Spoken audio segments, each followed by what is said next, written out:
আসসালামু আলাইকুম everyone, welcome to my travel world. আশা করি সবাই ভালো আছেন এবং আলহামদুলিল্লাহ আমি অনেক ভালো আছি। তো আমরা এখন বর্তমানে কুতুবদিয়াতে আছি। তো আজকে আমরা যেতে চলেছি কুতুবদিয়া বায়ু বিদ্যুৎ কেন্দ্রে। তো আজকে আমাদের কুতুবদিয়াতে ডে 2। তাই আমরা সকাল সকাল রওনা দিলাম কুতুবদিয়া বায়ু বিদ্যুৎ কেন্দ্রের উদ্দেশ্যে। সত্যি এটাই যখন একটা দ্বীপ এলাকা, আমরা যত ঘুরতেছি তত ভালো লাগতেছে। তারপর আমরা আস্তে আস্তে নেমে গেলাম গাড়ি থেকে। দেখতে পারতেছেন আমরা এখন বর্তমানে বায়ু বিদ্যুৎ কেন্দ্রে। চারদিকে ভিউটা একটু দেখুন, বিশাল বিশাল পাঙ্খা যেন আমার মাথার উপর দিয়ে সেগুলো দাঁড় করানো আছে। এরপর আমরা হেঁটে হেঁটে বায়ু বিদ্যুৎ কেন্দ্রের অফিসটাতে গেলাম। তারপর ওইখানে দেখলাম, ওইখানকার লোকদের থেকে জিজ্ঞেস করলাম। তারপর যতটুকু জানলাম এই বায়ু বিদ্যুৎ কেন্দ্রটা বর্তমানে বন্ধ রয়েছে, এখানে আর বিদ্যুৎ উৎপন্ন হয় না।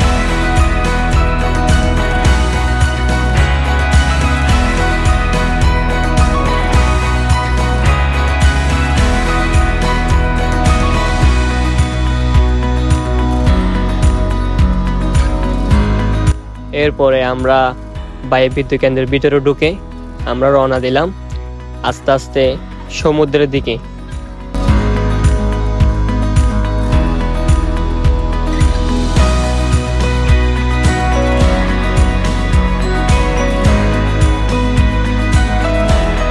তো বন্ধুরা, এখানে দেখতে পারতেছি এই বায়ু বিদ্যুৎ কেন্দ্রের পাশেই এখানে লবণের মাঠ, আর এখানে লবণ উৎপাদন হয়। তো আমি একটু আপনাদের দেখানোর চেষ্টা করতেছি। দেখতে পারতেছেন এখানে লবণ বর্তমানে উৎপাদিত হচ্ছে। তো এখানে এরা প্রথমে লবণাত্মক পানি সমুদ্র থেকে নিয়ে এসে এখানে জড়ো করে রাখে।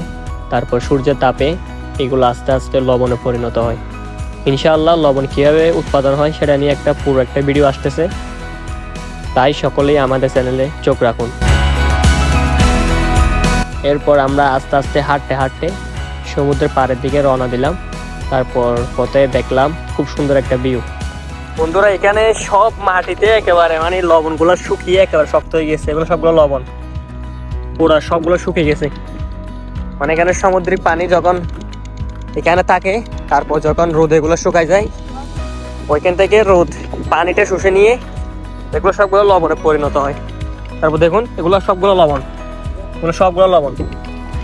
আমরা একেবারে কি লবণের একটা পাথরের উপর দিয়ে হাঁটতেছি এরকম লাগতেছে। তারপর বন্ধুরা, আমরা এসেছিলাম আসরের পরপরই। তারপর আমাদের সৌভাগ্য যে আমরা সানসেটটা দেখতে পেয়েছি। আপনাদের ভিউটা একটু শেয়ার করার চেষ্টা করব।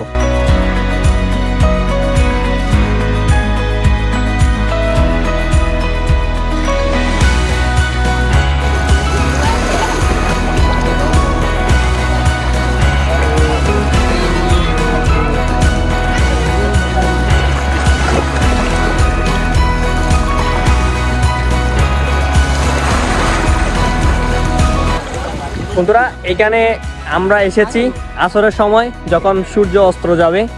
তো এখানে সানসেটটা খুব সুন্দর করে দেখা যাচ্ছে। আমি একটু আপনাদের দেখার চেষ্টা করি।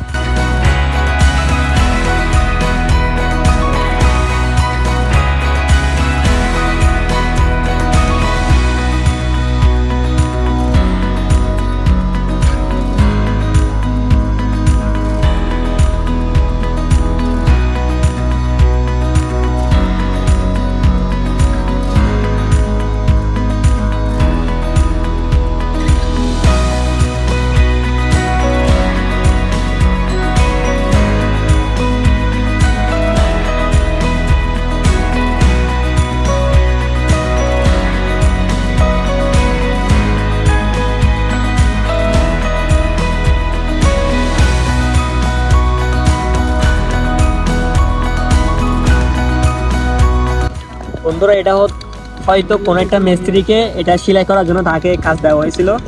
এখন সে দেখেন সে কি করছে, সে এখানে সেলাই করার পাশাপাশি তার নামটা লিখে দিয়েছে শহীদুল। আসলে লিখাটা খুব স্পষ্ট। আসলে বাঙালি ট্যালেন্ট আছে বলে বলতে হবে, বাঙালি আসলে ট্যালেন্টেড। তো বন্ধুরা আজকে ভিডিওটা এতটুক। চেষ্টা করেছি কুতুবদিয়াতে যেগুলো আকর্ষণ জায়গা আছে সেগুলো আপনাদের সামনে উপস্থাপন করার।